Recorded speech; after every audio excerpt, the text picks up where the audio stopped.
Hello everybody, welcome back or welcome to my channel. My name is Tanya. So today's video is just a chatty video.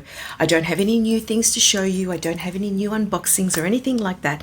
But today's video is something that I've been thinking about for a while because I've been looking at some of the bags on my shelves and I thought, maybe I shouldn't have bought that. So perhaps it's a purchase regret video, but my intention in this video is to talk about how it's so important to listen to your gut when it's time to make a purchase. I have made purchases impulsively. I have made purchases without really fleshing things out and researching fully. And so yes, although this can be called purchase regrets, it's more about having to listen to your gut, making sure you listen to that little voice deep down at the bottom of your gut or way back at the back of your mind that's saying, no, just wait, or but you know you don't like that, or but you know you're not going to use it, or something. And I think for me, the reason why I did make some of these purchases is predominantly because I may have seen something recently that someone else was using and showing and looked great on them, and I thought, oh my gosh, I can have that too. Or the price. I can be very driven by price. So if it looks like a great price, then I think to myself, wow, that's a bargain. I need to snap it up before I lose it. Then I'm going to regret not buying it. So it's almost like forward regret, foreshadowing regret of missing out, so to speak. Or because it's something that I think I'm going to like, or something that I think is coming back, or something that I've noticed quietly in the background that is maybe a return of a certain trend. I don't know. So we all know that shoulder bags, big and small, are all in. So I bought this before 2020, before, you know, everything changed in the world. And I remember wearing this once, and it was when Dale from Undone by Dale came down to Melbourne, and she was wearing and using her beautiful sort of nude pink Fendi First in the beautiful rabbit fur or fox fur, I can't remember now. Anyway, and I was wearing this. This is the Chanel small shoulder bag hobo, and this is from their travel line. So it's called the Travel Ligne, and I like the look of it. It's beautiful. I just wish this was longer. And there's nothing you can do to add any extension unless you actually undo it, pull it apart, put a new strap, and so on. It is just a small hobo bag, just a small one. And look, I've got big arms, but it does fit under my arm. It's just the problem that I have with all shoulder bags is that they don't stay on. Now, in the past, when was it, a few months ago, I showed you, or I shared with you in a video about those purse gummies that you can buy. They're like a silicone type thing that you stick on the underside of the strap. I just haven't done that to the Chanel because I think I might sell it and I don't want it to sort of look like it's been altered in some way. So this is one of my sort of like, should have listened to my gut feeling bags. So it's actually a really nice bag. It's so light, and maybe that's one of the reasons why it doesn't stay on my shoulder. But inside is just, and I've just got some bubble wrap in there. It's just a nice satin opening. It's got one pocket here on the side. There's the Chanel leather plaque with gold foil. It's got the traditional, where is it? There it is. Tag with the serial number on it, and it's got nice piping around the bag. And it's this one, I chose this one because it was in good condition. A lot of these have a lot of wear and tear. The hardware is lovely because it's like a matte, and then you've got the beautiful Chanel here. So I'm thinking that I'm going to sell this bag. Anyone is interested, please reach out to me. My email will be listed below in the description. Yeah, let me know if you're interested. And it's beautiful because it's got like this slight iridescent sort of finish with the thread. There is no damage to the bag. And you can see the CC logo, just sort of like, such a beautiful bag. Look at it. I just wish the strap was just a tad longer. It is as light as a feather, like legit. It is so light. Now, obviously, when you add things to it, it will look heavier, feel heavier, and it will probably have a little bit more of a full appearance, but that's okay too. It's actually beautiful. It's in great condition. all clean inside and out, and I've conditioned the leather. It's just got a little bit of wrinkling here, but that's going to happen regardless. And so that's that. I just wish that this was longer. Otherwise, if it were longer, I'd be wearing it. It's a great bag. And the travel line, the Chanel travel line, is becoming slowly more and more popular. So when I bought this, I thought I wanted to buy something unique that was still Chanel, and I just thought that this would be interesting. And I bought it prior to the whole shoulder bag trend coming back, because I thought I'm going to get ahead of the time. And then I just haven't really worn it. So there's that. There's no authenticity card or anything like that, unfortunately. The seller I bought this from had lost it, didn't have it anymore. So I can't offer that. But yeah, this is something I'm thinking of selling. So this is my first listen to your gut. Don't just buy it for the sake of buying it or because it was a good price. And really do trust yourself, because we know ourselves the best. Yeah. This next bag I'm going to share with you is one that I bought to try and scratch the itch for another bag. So I loved the 2018 or the 2019 Chanel Métier d'Art Egypt collection, you know, and they had the mini flap with all the beautiful Chanel graffiti all over it. There was one that was all gold, there was one with all the multicolor, and a few people here in the YouTube community had one, and I always loved it. So then I started looking around and I came across this. Now, Karl Lagerfeld was the creative director at the time. He designed that, but he also has his own line, and so he made one that was similar, but it's got his name all over it. Paris Lagerfeld, got the Eiffel Tower, you got graffiti, you got bags, you know, like it looks cool. The Arc de Triomphe, you know, like it looks cool. But part of me thinks, oh my God, it is so in your face that I don't wear it often. But when I do, I kind of love it. You know what I mean? So for me, the idea was just think about it, just, you know, like, and it is shaped and looks like a mini flap without the extra inside or anything like that. The strap is not detachable, unfortunately. It's all attached this way.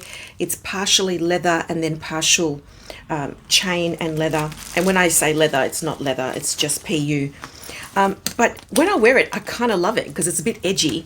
But then I look at it on the shelf and I think I use it so little that part of me thinks, oh, I should have listened to that little inner voice that said, oh, don't do it, you're going to regret it. But like I partially look at this and think, ugh. Sometimes if I'm wearing all black or something, I pop this on and it's just like, it's like, hello, ma'am, please come in and take a seat. You know what I mean? Would you like a chair or a seat for your bag? So there's that one, but I'm not going to sell it. I'm going to keep it because I think it's funky in a good way, not in the negative connotation. This next bag is one that sort of sits there in the background. It's this. This is the Maison Sabra saddle bag. And the actual bag style I like. And I remember buying this with some vouchers that my previous school had gifted me as a going away gift, because when I left the school it was like their parting gift type of thing.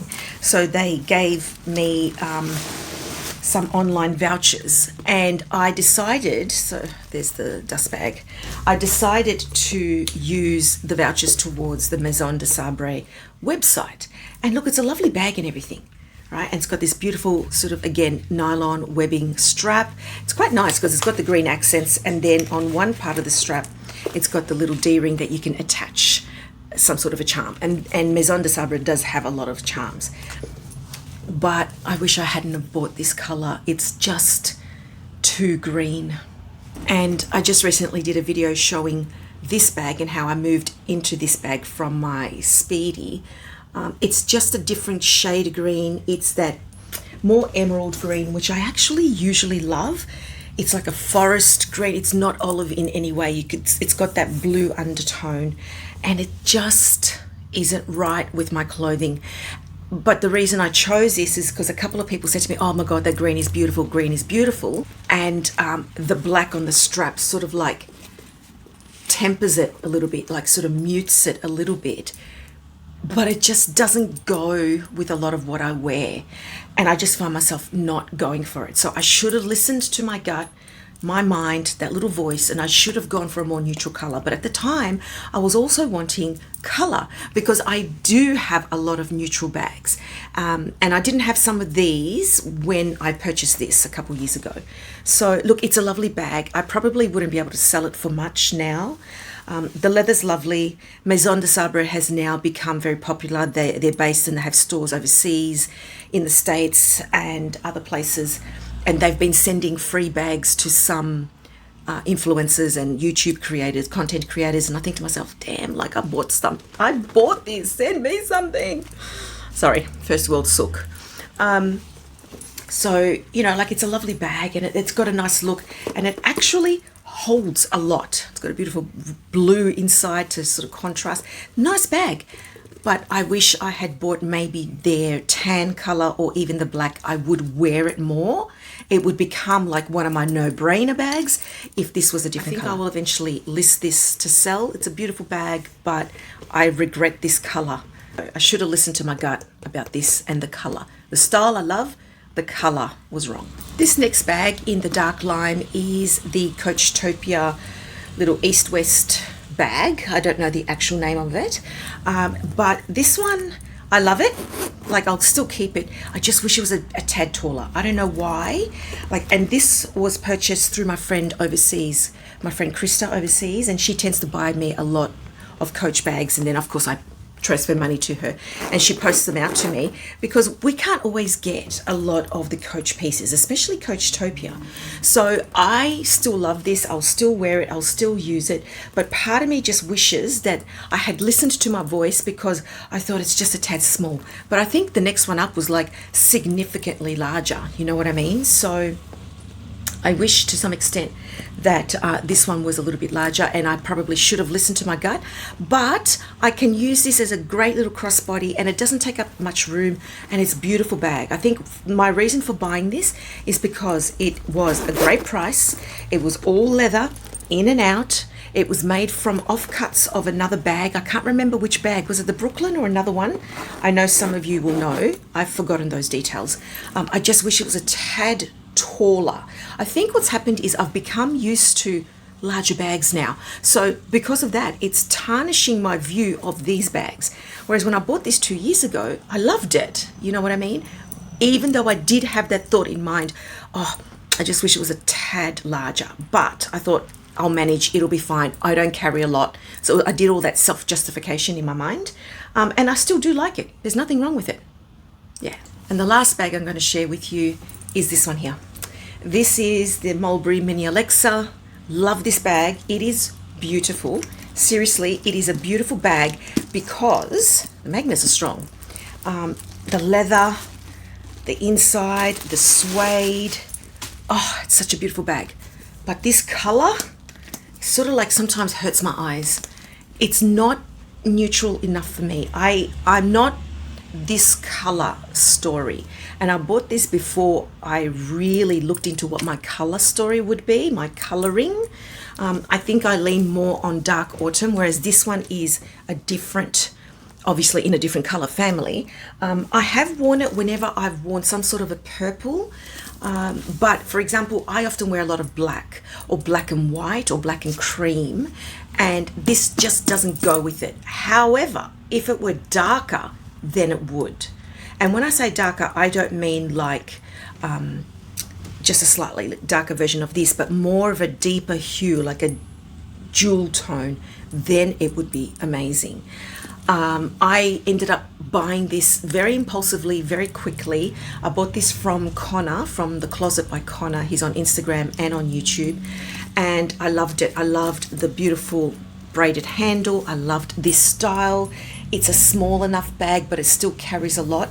So for me, in my mind, this was an impulsive buy. And I have worn it and I do enjoy it, but I just can't sit well with the color.